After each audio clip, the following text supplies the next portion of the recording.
What's up, everybody? We have 10 minutes here with Mr. Ryan Muckenhern, and today we're going to talk about a fungus, not necessarily a cartridge. Though cartridge talks still are a thing, we'll always take your requests on that.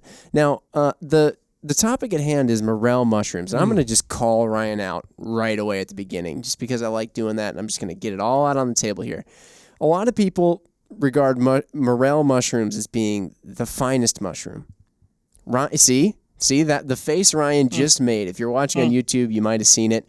If you're listening, he doesn't seem to agree. Now, what thing did you hate on? What thing did you hate on the other day that everybody else loves? Also, 7 Rem Egg. It was something after 270. that. Yes, I think that's what it was. So anyways, we're going to talk just about a lot of different mushroom things. I think last year around this time of year, we talked about hunting for plants and foraging in general, a full-length episode. But today, we're going to focus on the mushrooms. Now, morels in and of themselves, let's give them a little bit of a, let's give them their due, their just desserts or whatever, and talk about them a bit.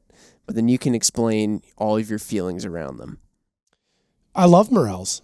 Not as much as I love a lot of other mushrooms. Right. I think I heard a good one. If you could buy them in the store, nobody would really care, because there's a part of it. You can buy them in the store. They're all dried up and stuff. But They're super expensive, which is tough. One thing that's neat is they're not successfully cultivated. There's some stuff going on in Japan and China that people have said that they've nailed it. They figured it out. You can see some pictures on the internet where there's ladies and gentlemen picking. Oh, it's true then. Morels, and it looks like a cornfield of just morels, but it's not been solidified as fact. So they're cool. They're very good mushroom. I mean, they're very tasty, but I think a big part of the allure is you're cooped up all winter. You can't do anything. The hunting season's closed. First opportunity you get into the woods in the spring is spring turkeys and morel mushrooms. And so there's a big exciting component to that. And spring bear. And spring bear. We don't have that here. Well, some places you do. Well, some places we do. So they are a riot to go out and find. And what's the secret to finding? Because, there's all these things. There's people say you find them on dead elms. Some people claim that they can smell them, and it's almost like this special gene or something like that, like you're double jointed or something like that. Then there's also people who will say, and actually I know this one for certain because I did find one, look at it and eat it, but there's false morels. Yeah, big time. Mm-hmm. So talk about some of these things. So where to find them depends on where you're at regionally and geographically. Because some places don't have elm trees. Okay. So but they still have morels. They do, yeah. And there's a couple different varieties of morels. And this is somewhat contested too as to whether or not they're a different species or if it's just how they grow in a particular spot. But there's blacks, grays, yellows, yellow giants. Some places you don't find blacks. Are those yellow giants those ones that, by the namesake, when you see those, you're like, oh my gosh. Yeah. That is cartoonish. Yeah, so if you remember some time ago, Scott Parks found one in his yard. And he had a Casey's pizza. So this is a very typical gas station single slice pizza box, so you can conceptualize the size of this. Opened up. So it's clamshell, open. And the mushrooms spanned the entire length of the box. And it was too big. It was too weird to live and too rare to die. And we took a lot of pictures of it. I mean, if there was a Boone and Crockett for mushrooms, it was absolutely that one. I stole that from a movie. I'm going to use that. Oh, that used to be a shirt. It's from a movie. It's from Fear and Loathing in Las Vegas.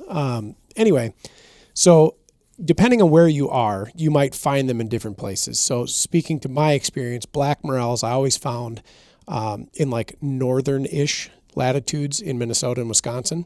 A lot of birch and popple forests, kind of boggy stuff. I always found little blacks. They never get very big. Okay. Maybe a couple inches tall, 3 inches tall. Sometimes you could find some exceptionally large ones. We'd always find them in those heavily populated forests with those kinds of trees, and scattered about the forest floor with them. Grays and yellows, and I'll classify giant yellows as the same thing as a regular yellow, though deciduous hardwoods, usually find them there. The elm thing, I'll say is valid because I found them in the midst of rotten elms and dead elms, not completely dilapidated, worn down to nothing but termite dust elm, but died maybe a year or two ago. Bark is starting to slip off. I generally find them there. Depending on how late it is in the season, different sides of the hills, like, they talk about southern slopes and that being important. Well, as it gets later in the year, that'll change too. So depending on where you're at and what the topography looks like, it's good to focus on that slope. You're going to find them there. It's going to be warmer. They're very critical about soil temp, about moisture content, and of course, if there was morels there before, so sporangia could have been deposited correctly. Because morels speaking of how particular they are, you can go out one day and see no morels, and go out literally the next day, or even sometimes at a different time in the day if you've tied it up all right, and there could be morels. Yep, they pop up. Crazy. It is nuts. And that's kind of what's really exciting about them, the allure and mystique to how they grow, where they grow, and why they grow is really fascinating to me. So, like, what drives me to go out and look for them, aside from they are tasty, I'm not going to knock them. They're very delicious mushroom. It is fun to challenge myself to look at a hillside, to look at what kind of trees and leaf matter and light are coming through that canopy at that time of the year and will produce morels. And I tried following like the book on them. It's like, oh, you'll only find them by these trees, or you'll only find them on these hillsides.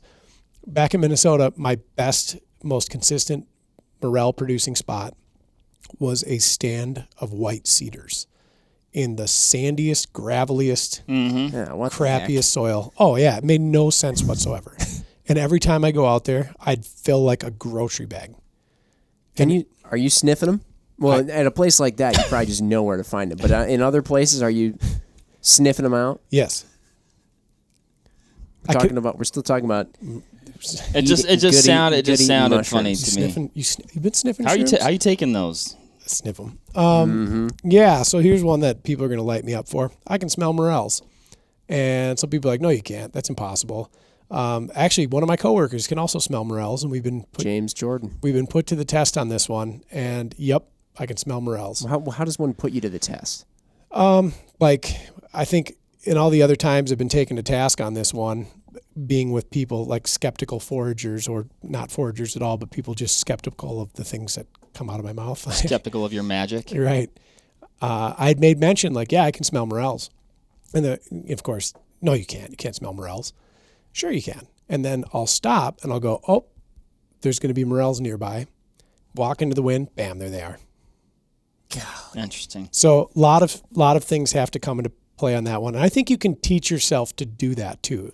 Because the way your brain works, like humans have a pretty acute sense of smell. We just, over time, have turned off the necessity for it. Like, we just use our eyes. Yeah, it's much like, seeing or hearing. Like there's a lot of noise going on around you at any given time, and whether or not your brain processes it as like functional information depends on your brain. And I think the olfactory works much the same way. Like, pick up a fresh morel that you pluck out of the ground and smell it. It has a very particular smell. And if you do this enough times, you can associate that smell, of course, with morels. I told you he's sniffing mushrooms. He's sniffing mushrooms. Well, and they say that the sense of smell is the one that's most tied to like memory. Mm-hmm.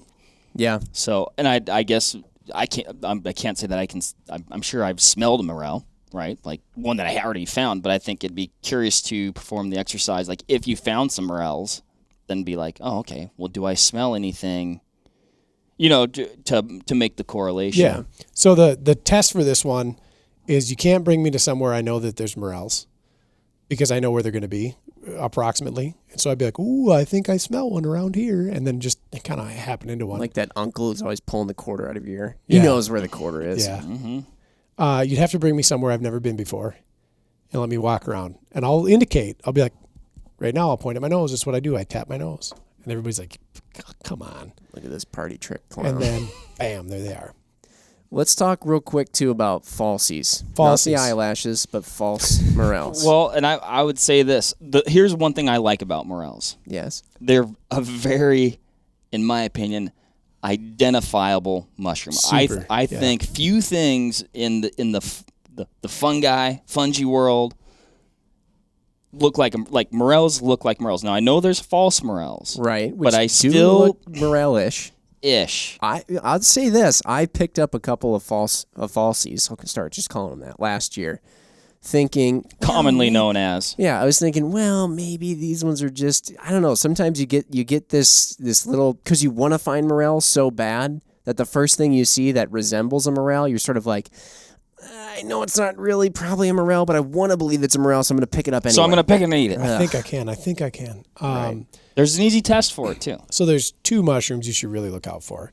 One of them is not good, false morel. One of them is just not good in the sense that it's not a morel, and that's called a stinkhorn. And if you look this mushroom up, it's hilarious. It has like the top part of a morel, very long stem. Kind of grows later in the summer into the fall, so it's hard to find one in the spring around here anyway. But false morels, Is that the phallic that is morel? the phallic-looking morel. Okay. Yeah, it's definitely not a Mushroom, morel. not a morel, sorry, mushroom. Yeah. Yes, I know the one. Yep. Stinkhorn. That's the name they gave it. I guess. All right, anyway. So false morels, when they're, especially in their infant stage, like small, bear a strong semblance to a regular morel. Like Yes. they'll have the top that's pretty heavily like fissured and textured, like a morel is. And actually, I've got a decent picture of a falsie that I think I could probably get to MC Ryan. He could put it up. And then they'll have like a defined stem. They're very different mushroom though. If you eat them, high likelihood you're going to have GI issues, sometimes severe. Don't eat them. Like if you don't know what that mushroom is, just don't eat it, because there are a few, especially in the Midwest here, some similar lookalikes, again, not with morels except for the falsies, that can have terrible repercussions if you consume them. So don't. Are any good resources or guides that you recommend that have Absolutely. like really clear pictures? Because I know like I've got like some early books, and it's like, you know, it's like the sketch artist was in there, you know, drawing the mushroom, and it's like, yeah, it's like, you know, the Based on somebody else explaining the mushroom with their eyes closed. Exactly. Well, it could be. I don't know. Eat it. You know. So a lot of good field guides. One of my favorite is Mushrooms of the Upper Midwest, regionally specific. Again, if you're listening in Colorado, you guys have different mushrooms, same thing as Montana, same thing as Alaska, but Mushrooms of the Upper Midwest, small field guide, wonderful pictures in there. They sort them by toxicity, edibility, or just like not edible. So not toxic, but like no value whatsoever. Don't do it. Yeah. And then color coded. Another good book that I like, it's almost more of a cookbook, is Untamed Mushrooms. Ooh. And it was written by a gentleman in Minnesota, a good friend of mine, did a lot of the photography in it. Really great book, great field identifier. Also teaches you how to cook with them. One thing he definitely does, the author does, is does not disclose where he found those mushrooms, because folks are super particular about that. It's like having a really good smallmouth spot. Very secretive. Yeah, you just don't talk about it. But it's coming up. Usually early May around here. Like Mother's Day. Everybody always says Mother's Day's that magical time. Yep. So usually like May 3rd, May 4th, May 5th, May 6th is when I start hitting them around here. Speaking of cooking, real quick to stick within our somewhat time frame, cooking them. Let's say you picked them up, you've brought them home. What do you wash them when you bring them home? Do you wash them right before you cook them? Do you not wash them at all? And then what's like one simple good recipe you love doing? Sure. So I do wash them, and the reason for that, so when they grow, it's often raining quite a bit. Okay. And when like water droplets hit the ground next to them, it splashes grit up onto them, and it's just unpleasant. It's not like it's going to hurt you, but you bite into them and they're crunchy. Not great. A lot of times they attract slugs. And, I was gonna say, what about insects? yeah, and slugs stuff? and ants. Like you'll cut one off and it'll be a small little ant colony. You feel real bad because it's a cool house, but it helps get the bugs out of there. And I'm not like super crazy about them. I just take a stock pot and a colander, and I fill the stock pot with water. I put the mushrooms in the colander. I put them in there and I shake them around. They're kind of delicate. Yeah. So do you do this right when you first get home or right before you cook them? Like right when I get home. All right. Because they don't store super long. Depends on what you do with them. Oh. And that'll get me into my next quick little segue here. So I'll rinse them, and then I just let them kind of air dry on a paper towel on a plate. Once they're somewhat dry, if you're going to cook them right away, simple saute. They're just awesome. They saute real well. They keep good texture once they're sauteed. And you put them on a burger, you put them on a pizza, you can do whatever you want with them. You can eat them fresh. They're pretty nutty when you eat them fresh. A lot of folks I know like to cook them. I've fried them before. It's kind of a lot of work, and they have a tendency to break apart when you're manipulating them through like the wet, dry. Are you talking about like an actual deep fryer? Yeah. Okay. Yep. And I'm not super keen on it. What about breading? Yeah, same thing. Like if I'm going to bread them, if I'm going to do a wet, dry bread, yeah, you can. A lot of folks do. They're crazy about it. But you got to be careful because they do break apart. Okay. Especially once they've been plucked and you start manipulating them, they have a tendency to kind of disintegrate. I saw somebody smoke them last year on a Traeger, and he said they were just phenomenal. So I bet. I might give that a shake. I don't have a Traeger, but we've got one here, so maybe we'll monkey with that. But what I do with the majority of them, because I have a tendency to eat everything that I find right away, and to curb that, I'll cut them in half, or I'll cut them in like lengthwise. So they're a tall mushroom. If you've never seen a morel, they're a tall mushroom. Think like a tree, and then cut them in half. They're hollow on the inside. This is another good identifier too. So falsies, not that way. Morels are hollow on the inside. And then if they're really big, I'll cut them again. So either half or quarter or third, depending on how big. And then I'll dry them. I've just got a dehydrator, simple one. I dry them. And once they're dried, I put them in a 64-ounce mason jar. I like to fill at least 2 of those a year. And that'll get me through on morels until the next morel season. So we're down to 1 jar at home. I've got about half left. Okay, you're on good time. Yeah. Now, real fast, Ryan. Yep. Before we hit our 20-minute death ceiling here, what morel do you? Or I'm sorry, I keep calling mushrooms in general morels. What mushroom in general do you feel is like? Name one that you feel. I've got superior. one more question after Please that do. too. Name one you feel is superior. Chanterelle. All right. Lobster, chicken in the woods, oyster. Okay, don't name too many, or else everybody's going to hate you. Mark, what's your? I'm going to circle back to finding them, and it's a question. What do you know what's going on with old burns? Because it seems like in an old burn, like you can hit like a mushroom factor. I think I've talked about this before, but I was just astounded. We were hunting bears in BC, and this guy had come across these mushrooms in old burn, and we bought a Rubbermaid tote about half the size of this table, filled with morels for $160. We ate mushrooms for days. But you see that. You hear guys, oh, there's an old burn, and like, boom, boom, boom, boom, boom. And like, I'm just wondering, does anybody actually know, or is it just speculation what's going on there? I'm certain this has to do with a couple things. I'm not a mycologist, so I can't really speak to it, but I'm going to guess, because that's as good as fact. Yes. Right? So that mushroom has to push through leaf litter, and it has to have the correct soil temp, and it has to have the correct soil type, and it has to have the correct nutrients in there.